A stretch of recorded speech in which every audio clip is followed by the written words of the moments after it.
Le bureau des plaintes de l'université, saison 1, épisode 4, un Noël de Grinch. Le bureau des plaintes de l'université a revêtu son manteau de couleur rouge, verte et dorée à l'occasion des fêtes de fin d'année. Des guirlandes lumineuses s'entortillent tout autour de la balustrade de la mezzanine, de brillantes boules reflètent la lumière du lustre auquel elles sont suspendues, et un petit sapin en plastique décore la table basse du coin salon. Dans le fond à droite, le tourne-disque du professeur Tavernier sifflote des mélodies de saison, et des effluves d'orange et de cannelle émanent de la kitchenette sous l'escalier. Tout indique que le premier semestre d'études touche à sa fin et que les vacances sont proches. Malgré cette réjouissance, Nina d'Alembert est prostrée à son bureau, le visage livide, les yeux vitreux. « J'ai l'impression que ma tête est coincée dans la porte du four, » gémit-elle, « et que quelqu'un s'évertue à vouloir la fermer. »« Un four électrique ou à gaz ?» s'enquiert Michael Fasnacht. « Allez, laisse tomber, » ajoute-t-il en voyant la mine anéantie de sa collègue. « Tu as la grippe, » soupire Simon. « Rentre chez toi. » Nina enfouit son front entre ses bras croisés sur le pupitre. « Si je reste à la maison, je vais m'effondrer sur mon lit et dormir, » marmonne-t-elle.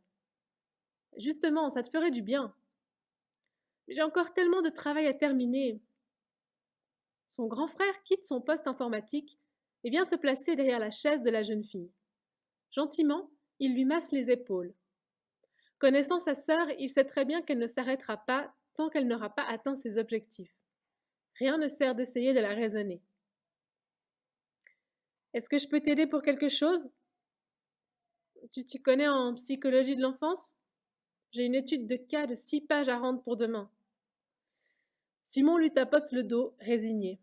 « Eh bien, qu'est-ce que t'attends ? Au boulot, ma vieille !» Pendant 3 secondes, j'ai cru que t'allais me trouver une solution miracle.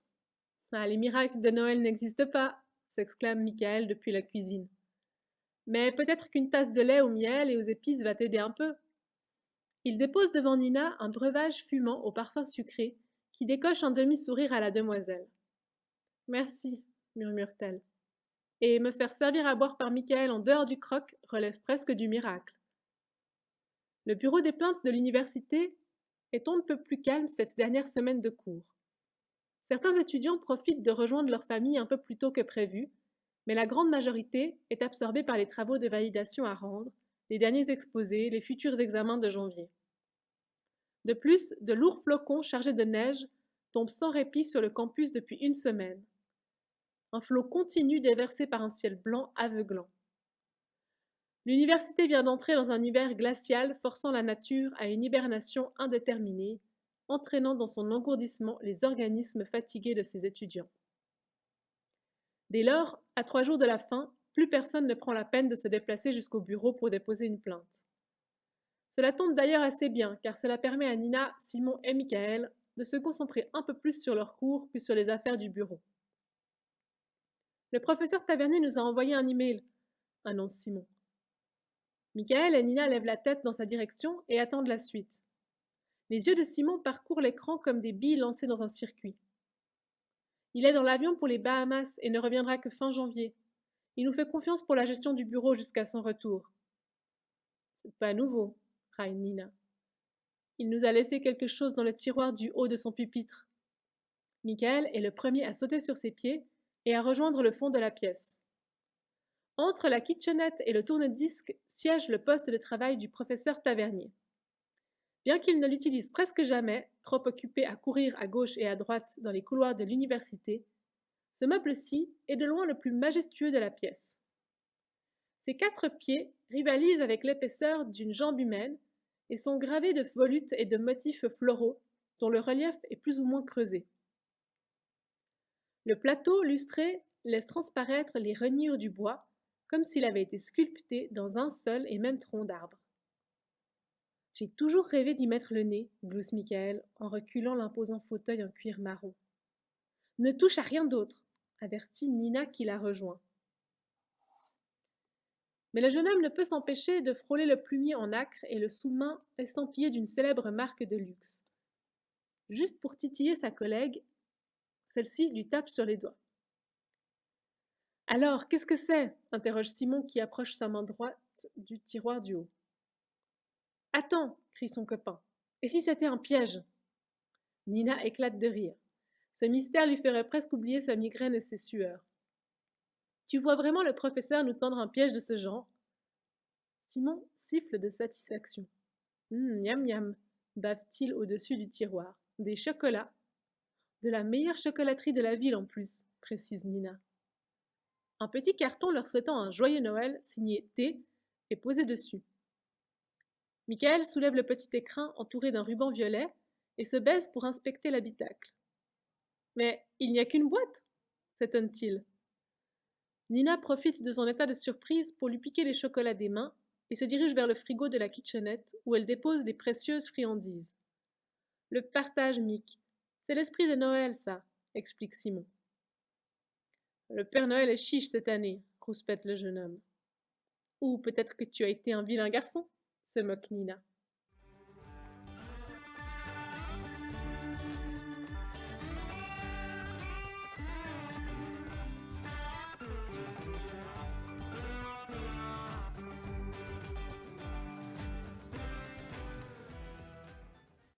Le lendemain soir, Simon est au fourneau lorsque Michael ouvre la porte de leur appartement à Nina.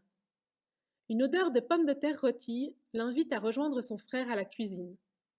Ce dernier sursaute presque en entendant sa sœur le saluer. « Tu m'as fait peur. Je ne m'attendais pas à te voir débarquer. » « Oui, je me suis dit que je passerais régler avec toi les derniers détails pour les vacances. » Simon reste silencieux, son attention fixée sur le ragoût qui mijote sur la cuisinière. Comme chaque Noël, Nina et Simon ont prévu de rejoindre leurs parents, exilés dans un luxueux chalet de montagne. Depuis 3 ans maintenant, ils vivent là-bas à l'année, profitant de leur retraite anticipée et des avantages fiscaux de la vie rurale. Je me disais qu'on pourrait partir vers midi, prendre le train de 12h16 et changer pour la correspondance de 14h03. On arriverait au Mont-Rouge vers 16h. Marmonne Simon. Si ça t'arrange pas, on peut prendre celui de 15h et arriver aux alentours de 19h. Ok. Comment ça, ok? 12h ou 15h? Simon enfile un gant de cuisine et sort le plat de pommes de terre du four. De la vapeur emplit la pièce. Nina farfouille dans sa poche à la recherche d'un mouchoir dans lequel décharger son nez bouché. Écoute, Nina, je ne sais pas si j'ai envie d'aller passer Noël au Mont-Rouge cette année. Nina fronce les sourcils et essuie ses narines rougeâtres. Ça sent bon ici, s'extasie Michael en entrant. C'est bientôt prêt? Le garçon perçoit soudain la tension entre le frère et la sœur. Heureusement, la sonnerie de son téléphone portable vient à son secours. Il l'extirpe de la poche arrière de son jeans. Ah, c'est ma tante. Je ferais mieux de répondre, pour éviter les embrouilles familiales. C'est important. Trop content de disparaître dans le couloir, on l'entend décocher un joyeux « Allô ?» alors qu'il s'éloigne. Je comprends pas, Simon. C'est Noël et c'est une tradition. Déjà qu'on ne voit papa et maman que 3 fois l'an. Et c'est 3 fois de trop, grommelle le jeune homme. Mais qu'est-ce que tu me fais là? S'énerve Nina. C'est prévu depuis longtemps et tout à coup tu te rétractes. C'est quoi le problème? Simon commence à sortir assiettes, fourchettes et couteaux des placards. Comme souvent quand le jeune homme se retrouve dans une situation inconfortable, il préfère se replier sur lui-même et se murer dans le silence. Ce comportement a tendance à rendre Nina folle, mais elle sait que plus elle insiste, plus elle aggrave le cas. Bon, réfléchis bien à tout ce que ça représente, menace-t-elle, et on en reparle demain. Sur ce, et sans réponse de son frère, elle quitte la pièce. Dans le couloir, elle croise Michael qui sort de sa chambre le visage fermé. Tout va bien? S'inquiète-t-elle. Oui, oui, répond-il évasivement. Tu vas voir ta tante ce week-end pour les fêtes? Hein? Ah non, elle va passer Noël dans le sud cette année, bégait le jeune homme. L'air un peu embarrassé, Michael plante Nina au milieu du couloir et retourne dans la cuisine. Ok, murmure la jeune fille en enroulant son écharpe autour de son cou avant de quitter l'appartement.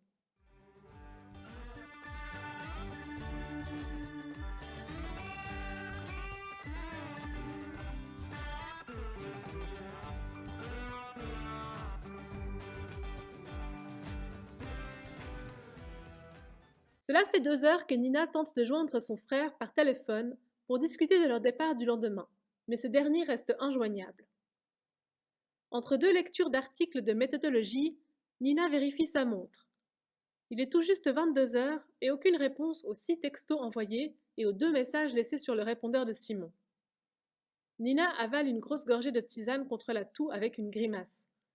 Ses migraines ont diminué et sa température a baissé, mais son nez reste bien encombré et sa gorge irritée. Ce n'est pas trop le style de son frère de ne pas donner de nouvelles. Malgré leur dispute de la veille, Nina sait qu'il serait incapable de la faire poireauter comme ça aussi longtemps. La jeune fille tente de se remettre au travail, mais l'inquiétude est née dans sa tête et grandit dans son cœur. Elle n'arrive plus à se concentrer et a beau relire la même phrase encore et encore, celle-ci demeure obscure. Vu l'heure avancée et son état, elle ferait mieux de se coucher et de se reposer quelques heures. Mais le sommeil ne viendrait pas tant qu'elle n'aurait pas de réponse de la part de son frangin. Nina se lève donc, attrape manteau, bonnet et gants dans son armoire et enfile sa paire de bottes. Elle a une petite idée d'où elle pourrait trouver Simon un jeudi soir à 22 heures.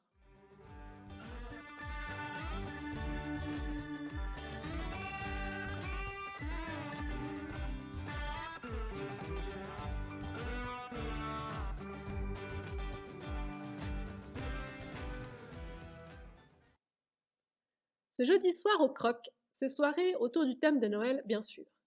Les étudiants ne manqueraient pas une occasion pareille ou un prétexte si facile de faire la fête. Comme toujours, le pub lounge a revêtu ses décorations de circonstance. Père Noël en plastique suspendu aux appliques murales, bougies rouges sur les tables, guirlandes de sapins le long du comptoir. Un remix rock'n'roll de Jingle Bells remplit l'atmosphère de riffs de guitare. Nina tape ses chaussures sur le paillasson de l'entrée pour ôter la neige accumulée lors de la traversée du campus. Elle range ses gants dans la poche droite, son bonnet dans la gauche et déboutonne son manteau noir. L'endroit est une nouvelle fois plein à craquer. On dirait que tous les étudiants sont sortis de leur hibernation studieuse pour profiter de la dernière soirée du semestre. Demain, la plupart rejoindront leur famille pour passer 2 semaines de répit avant les examens de mi-année. Nina doit un peu jouer des coudes pour se frayer un chemin jusqu'au bar. D'un coup d'œil, elle balaie les serveurs, mais Michael n'est apparemment pas de piquet ce soir.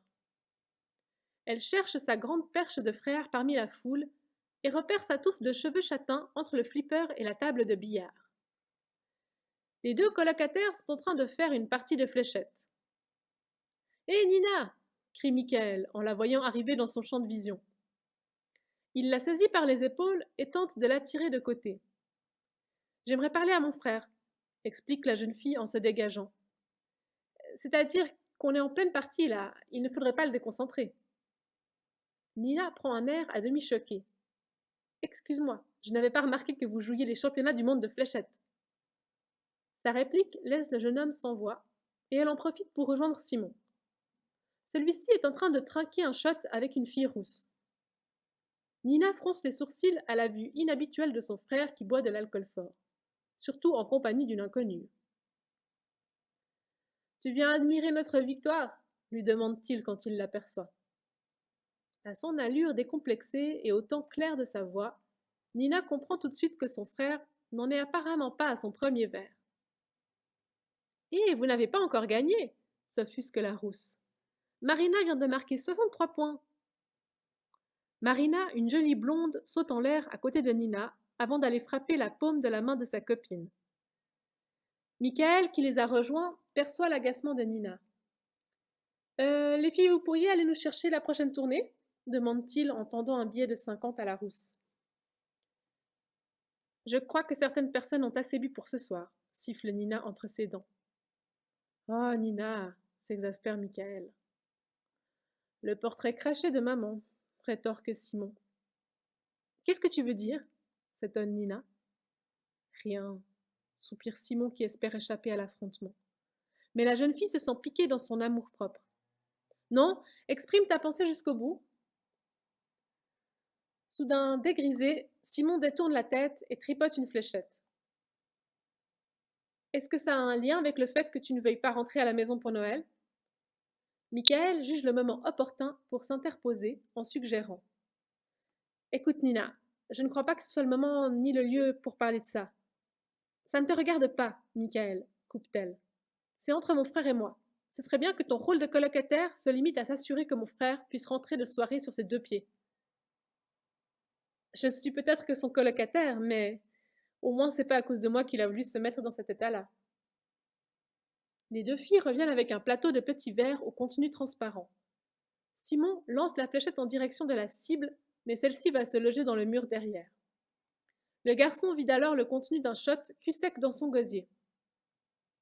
Qu'est-ce que tu insinues siffle Nina. À ton avis? Michael n'a pas le temps de continuer sa phrase que Simon s'agrippe à son bras, lui faisant renverser la bière qu'il tenait.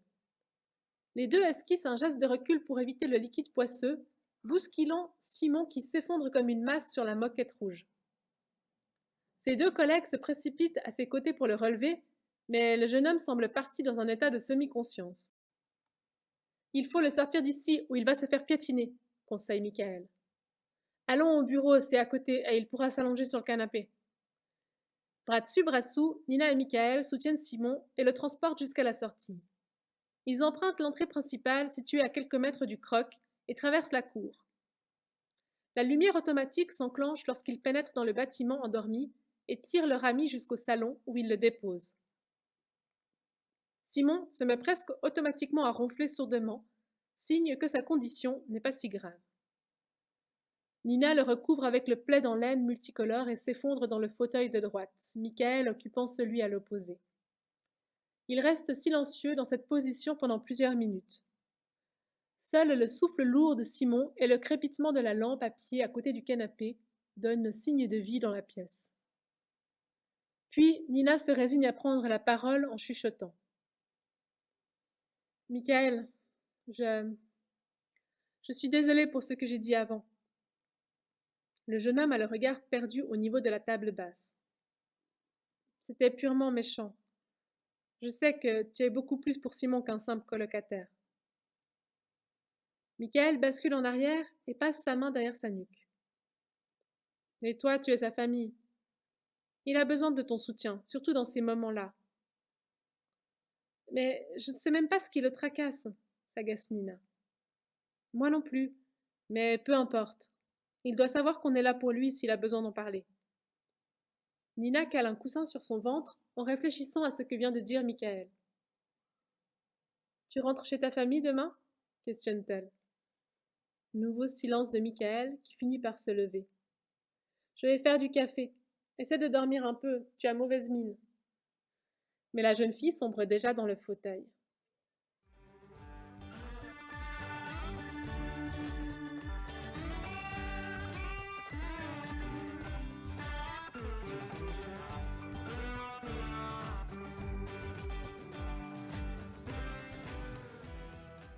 Simon émerge de son état comateux avant le lever du jour.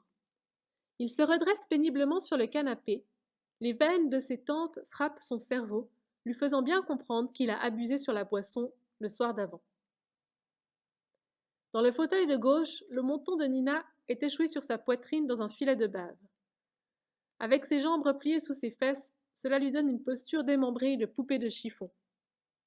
En face d'elle, Michael s'est étalé en travers, la tête sur un accoudoir, les pieds sur l'autre. Les premiers rayons du soleil commencent à refléter une lumière bleue sur la neige qui remplit la cour intérieure comme une cuvette. Il ne doit pas être loin de 7 heures du matin, mais le bâtiment de l'Union est encore désert en cette veille de réveillon. Simon se détourne de la grande porte-fenêtre pour aller boire un verre d'eau, mais s'arrête dans son mouvement. Il y a quelque chose qui cloche dans le paysage. En plissant les yeux, il croit comprendre, mais cela paraît tellement improbable qu'il se demande si son cerveau ramolli ne lui joue pas des tours. Pour s'en assurer, il préfère réveiller ses camarades.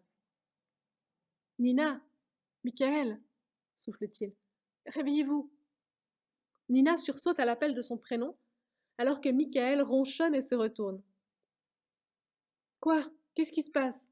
Simon, tu te sens mal? » « Non, non, rassure le grand frère, je vais bien, t'inquiète. Viens voir dans la cour. » La jeune fille vient se placer à côté de lui devant la fenêtre. « Tu vois ce que je vois ?» interroge Simon en pointant la statue de John et Elsa Cameron. Nina frotte ses yeux embués de fatigue et les plisse dans la direction indiquée par son frère. Je ne suis pas sûre de ce que je vois non plus. C'est quoi ce truc? S'enquiert Michael qui s'est planté dans leur dos sans bruit.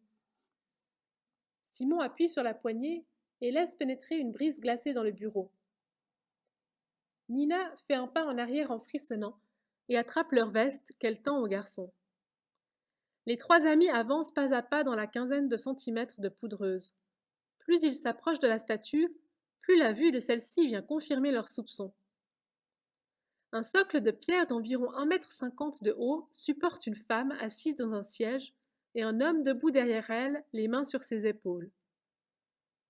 Leurs regards se croisent dans un air attendrissant. Une plaque commémorative sur le côté du socle, qui fait face à l'entrée principale de la cour, précise qu'il s'agit de John et Elsa Cameron, fondateurs de l'institution scolaire pour jeunes filles en 1883. Figure aussi leur date de naissance et de mort, ainsi qu'un mot de remerciement pour l'héritage éducationnel laissé par ces deux philanthropes. Malgré la faible lumière du jour, Nina, Simon et Michael ne peuvent pas ignorer le graffiti verdâtre qui recouvre la tête et le buste de John Cameron. Aucune inscription, juste un gribouillis non figuratif fait au spray vert fluo.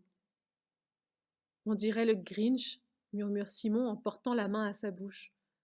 C'est horrible, confirme Nina. Qui a pu faire une chose pareille? Quelqu'un qui a un sacré cran, commente Michael. Juste avant Noël en plus, s'offusque la jeune fille. Michael a dégainé son téléphone portable et se déclare photographe reporter de cette déprédation. Ça n'était pas là hier soir, assure Nina. J'ai regardé par la fenêtre en entrant. La statue était éclairée par le spot lumineux et tout était normal. Ça a dû se produire pendant la nuit, alors qu'on était à quelques dizaines de mètres, conclut Simon. Déjà le concierge s'avance dans la cour, muni de tout le nécessaire, brosse, seau, produits nettoyants, pour effacer ce vandalisme. Après quelques échanges d'exclamations surprises, les trois amis le laissent commencer son travail et retournent à l'intérieur.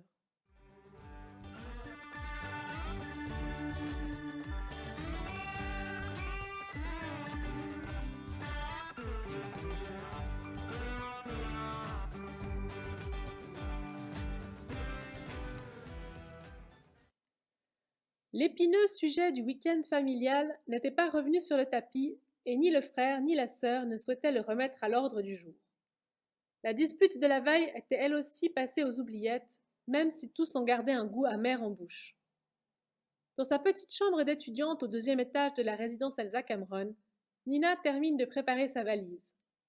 Elle a prévu de prendre le train de 12h16, peu importe si Simon se joint à elle ou pas. Elle a rendu le matin même les dernières dissertations du semestre et décide d'empaqueter quelques livres pour réviser ses examens. Plus pour faire bonne figure qu'autre chose, car elle sait très bien qu'une fois chez ses parents, elle déconnectera de ses soucis d'étudiante jusqu'à la reprise de janvier. Son téléphone sonne au moment où elle s'apprête à sortir de la pièce avec son sac de voyage et une petite valise de vêtements. Mauvaise nouvelle, entend-elle à l'autre bout du fil. Michael? J'espère que tu n'es pas déjà en route pour la gare. Qu'est-ce qui se passe? La faculté nous demande d'enquêter sur le vandalisme de la statue. Ils veulent qu'on se penche là-dessus tout de suite, avant que les preuves disparaissent. Il faut résoudre cette affaire avant Noël. Nina émet un juron de consternation. Vous êtes où? Demande-t-elle. Au bureau. Je vous rejoins tout de suite. Et je prends ma valise, au cas où on est efficace et que je peux toujours rattraper le train de 15h.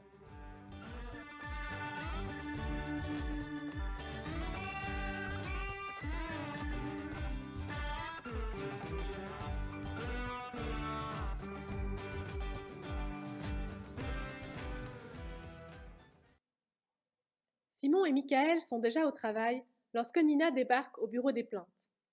Furieuse, elle jette ses affaires dans un coin. Je ne sais pas qui a fait ça, mais je le hais. Je vais le retrouver et je vais le faire payer. Les deux garçons, installés autour de l'ordinateur de Simon, se jettent un regard faussement effrayé. C'est vraiment cruel de la part de la faculté de nous forcer à mener une enquête quelques heures avant les vacances. Qui plus est, la veille du réveillon. Michael s'étire sur sa chaise dans un gênement. J'ai acheté des cookies cannelle-gingembre. Quelqu'un en veut? Propose-t-il en tendant le bras vers un paquet à moitié ouvert et consommé. Non, mettons-nous au travail tout de suite, ordonne Nina. Avec un peu de chance, on trouve rapidement le coupable et on pourra prendre le train de 15 heures. Simon ne réagit pas à son utilisation du pronom on et préfère passer au sujet du jour. Il faut commencer par examiner le lieu du crime. Mick, prends l'appareil photo qui est dans le meuble derrière ton bureau. 3 collègues refont le trajet effectué le matin même. Le ciel est bleu, sans nuages ce vendredi, et la neige qui n'est plus tombée depuis la nuit se met à fondre à certains endroits touchés par les rayons du soleil. Les cristaux de glace crissent sous leurs pas, et leur souffle expulse une buée chaude. On aurait dû prêter attention aux traces de pas dans la neige ce matin, regrette Nina. On aurait pu voir d'où était venu le criminel. Maintenant, il y en a des dizaines qui partent dans toutes les directions. Michael déclenche quelques photos au hasard. Devant la statue, 2 inconnus, un garçon et une fille, se prennent en selfie avec un John Cameron au teint verdâtre. La fille éclate dans un rire grossier à une blague que son copain lui fait. La lugubre découverte a rapidement fait le tour des réseaux sociaux et les étudiants encore présents sur le campus profitent des derniers instants à l'université pour venir immortaliser sur leur téléphone portable cette œuvre d'art indécente et éphémère. Le hashtag John Cameron the Grinch permet de toutes les recenser sur la toile. L'homme de maintenance chargé de nettoyer la statue a déjà commencé son travail, et le fluo du verre est bien estompé, donnant un aspect maladif au pauvre Cameron. Il lui faudra probablement plusieurs heures supplémentaires pour lui rendre son teint naturel. Il y a une dizaine d'accès publics à la cour intérieure, explique Nina. Elle pointe les portes qui mènent au bâtiment de l'Union. 2 dans chaque angle du mur, plus l'arche de l'entrée principale dans la façade nord-ouest, dont l'accès est restreint par un haut portail en fer, actuellement ouvert mais qui est verrouillé la nuit venue. Et il faut ajouter les accès privés, comme notre bureau qui est au rez-de-chaussée et dont la porte-fenêtre donne directement dans la cour, ajoute Simon. On pourrait demander un plan des locaux à l'université, suggère Michael. Simon lève la tête vers les toits pointus de l'Union. Il n'y a aucune caméra de surveillance dans l'enceinte de la cour. Elles sont toutes postées aux alentours du bâtiment. Non, c'est faux, corrige Nina. Il y en a une au niveau de la bibliothèque. Tous les 3 pivotent en direction de la façade sud, entièrement occupée par l'ancienne bibliothèque. Une double porte à battants en verre permet aux étudiants de quitter la bibliothèque par la cour intérieure. Simon distingue les portiques anti-vol derrière les vitres, mais par mesure de sécurité, l'université a également installé un petit globe gris et noir à l'œil perçant juste au-dessus de la sortie. L'appareil photo cliquette 2 fois de suite. On va aussi demander les bandes à la faculté. Ça va mettre des plombes avant d'arriver, Jean Nina. La plupart des employés sont probablement déjà partis en vacances. La demande va être renvoyée de bureau en bureau jusqu'à trouver une personne qui s'y connaisse. J'ai peur que tu doives faire une croix sur le train de 15 heures, Nina, soupire Michael.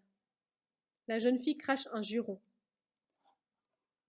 Si je loupe celui-là, je rate la dernière correspondance pour le Montrouge. Et comme c'est un train à crémaillère d'une compagnie privée, il n'y en aura pas avant mardi matin. Et vos parents ne peuvent pas venir vous chercher? Interroge Michael. Il y a presque 3 heures de route aller, et avec la neige de ces jours, ils doivent être coincés au chalet. La jeune fille tape du pied et pousse un gémissement de détresse. Son Noël semble être ruiné par ce Grinch sorti de nulle part. L'idée de passer le réveillon dans son cagibi d'étudiante la déprime au plus haut point. Face à son visage dépité, Simon fait demi-tour vers le bureau des plaintes et lance. Tu n'as qu'à y aller, on finira sans toi. Michael et Nina se dévisagent en silence. Il a raison, on peut très bien se débrouiller tout seul. Je sais, mais ça va vous prendre 2 fois plus de temps. Et tu devras aussi faire une croix sur ton Noël en famille. Alors je reste, par solidarité. T'es sûr? Oui, la discussion est close. Allons nous mettre au travail.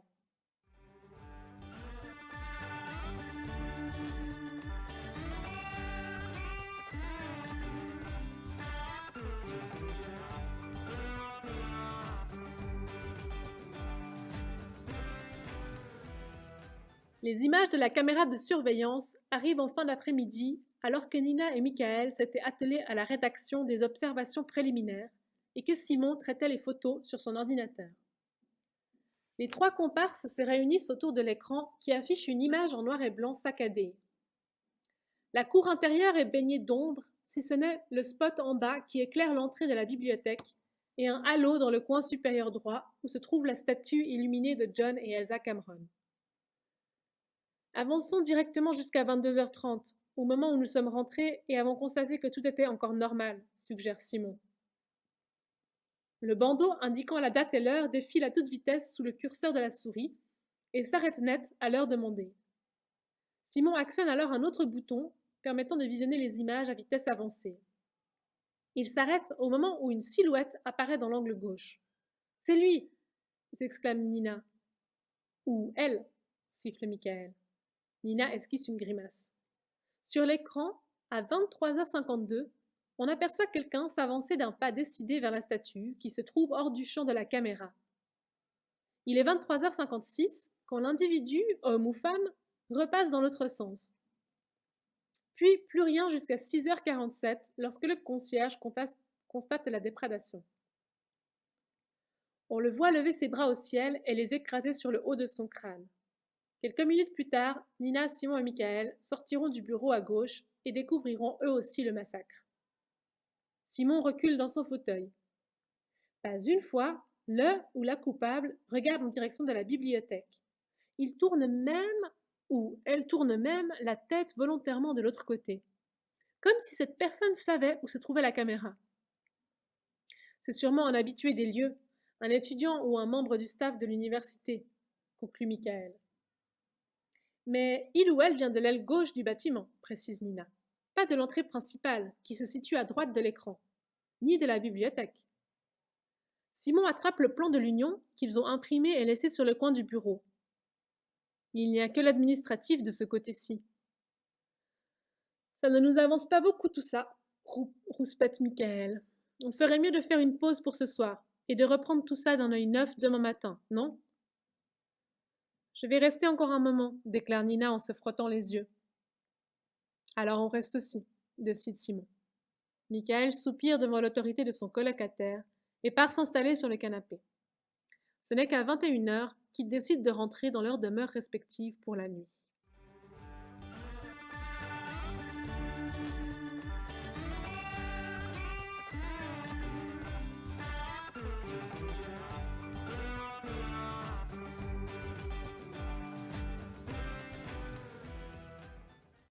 Le lendemain, Nina est la première à arriver au bureau des plaintes de l'université et elle s'impatiente en attendant ses collègues. Elle saute alors sur ses pieds lorsque les deux garçons débarquent ensemble dans la pièce. « Simon, est-ce que tu pourrais avoir accès au relevé des badges ?»« Bonjour à toi aussi, marmonne Michael. »« Tu penses à quoi ?» interroge le frère. « Je veux voir qui a utilisé son badge hier soir pour entrer dans l'université. Peut-être que le coupable se trouve parmi eux, ou un complice qui lui aurait ouvert la porte de l'aile administrative. » Simon pose son sac par terre et s'installe derrière son clavier. Il tapote quelques instants sur les touches dans le rythme de trépignement de Nina à côté de lui. « Voilà, finit-il par dire en pointant l'écran. Il n'y a eu qu'une seule entrée après le verrouillage des portes à 22h avant-hier soir. Et le coupable est, annonce Michael en mimant le roulement du tambour avec ses doigts sur la table.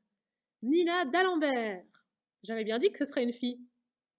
La susnommée lui envoie une tape sur le haut du crâne.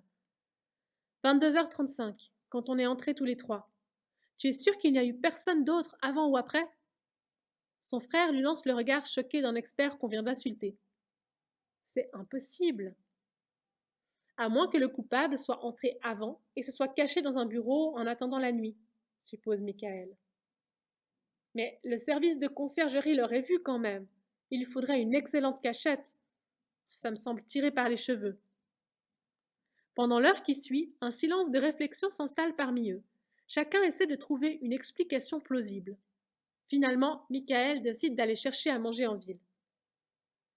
Je n'arrive pas à croire qu'on est resté là exprès et qu'on fasse chou blanc. Quel gâchis, s'énerve Nina. C'est comme ça, constate Simon. Il y en a que ça arrange plus que d'autres, laisse échapper la jeune fille. Qu'est-ce que tu veux dire par là ? Nina se lève et va se poster à la fenêtre, dos à son frère. Son regard se perd au niveau de la statue de Cameron, qui a à peu près retrouvé sa couleur d'origine. Ça t'arrange quand même bien cette histoire de vandalisme qui nous met sur une enquête à la dernière minute, non? Attends, tu me soupçonnes d'avoir fait ça? S'exclame Simon en lançant son menton en direction de la cour intérieure. Tu crois vraiment que j'aurais pris le risque de me faire renvoyer de l'université pour échapper à un Noël en famille? Une fois que Michael et moi nous étions endormis, tu avais l'occasion et le mobile. Tout comme toi, réplique le jeune homme exaspéré. Ce serait prendre un risque énorme pour pas grand-chose. Mais ça montre à quel point tu as confiance en moi. Sa remarque fait tressaillir Nina, qui semble reprendre ses esprits. Elle se retourne face à son frère et baisse les yeux. Désolé, Simon. T'as raison, c'est ridicule. C'est juste qu'on semble être les seuls à avoir été présents ce soir-là.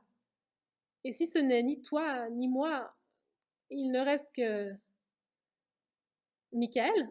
Et pourquoi il ferait ça? Pour toi? Pour te donner une bonne excuse de ne pas venir au Mont-Rouge avec moi? Simon n'est pas convaincu par cette explication.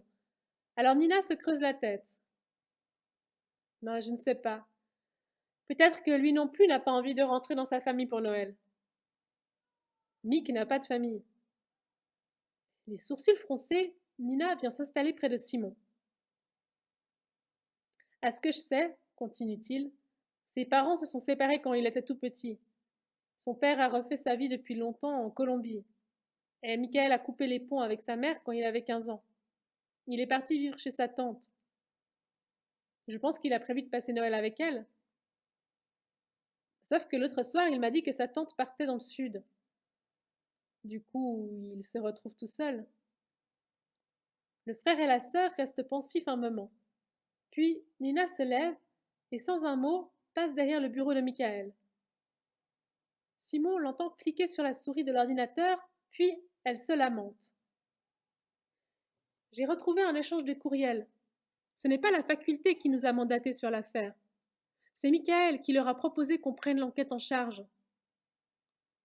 D'un air coupable, Nina et Simon fixent leurs pieds. Qu'est-ce qu'on fait? Interroge le jeune homme. On n'a aucune preuve, que des présomptions. On a fait tout notre possible, tente-t-il de se convaincre. Et puis, c'est Noël après tout, un petit miracle ne serait pas de trop. Le frère et la sœur passent encore quelques minutes à terminer le rapport qu'ils déposent en sortant dans la boîte aux lettres de l'université et qui conclut que l'enquête n'a mené à aucun suspect potentiel. Dans le couloir, ils croisent leur ami qui revient les mains chargées de vivres. Qu'est-ce que vous faites? Demande-t-il surpris. On a clos l'enquête. Aucun suspect, affirme joyeusement Simon. Et pour fêter les vacances et Noël, je vais de ce pas aller cuisiner la meilleure dinde du campus. Mick, j'espère qu'on peut congeler tout ce que tu viens d'acheter. Et Nina, tu passes le week-end avec nous à l'appart. Celle-ci s'apprête à répliquer, mais son frère la coupe. C'est non négociable. Par contre, je veux bien un peu d'aide pour préparer les accompagnements. Tu peux compter sur nous, affirme Michael. Ainsi, les trois amis passent le réveillon ensemble. Et ils se rendent compte qu'ils doivent faire partie des rares étudiants restés à l'université ce week-end-là. Peut-être même sont-ils les seuls. Mais seuls, ils ne le sont pas.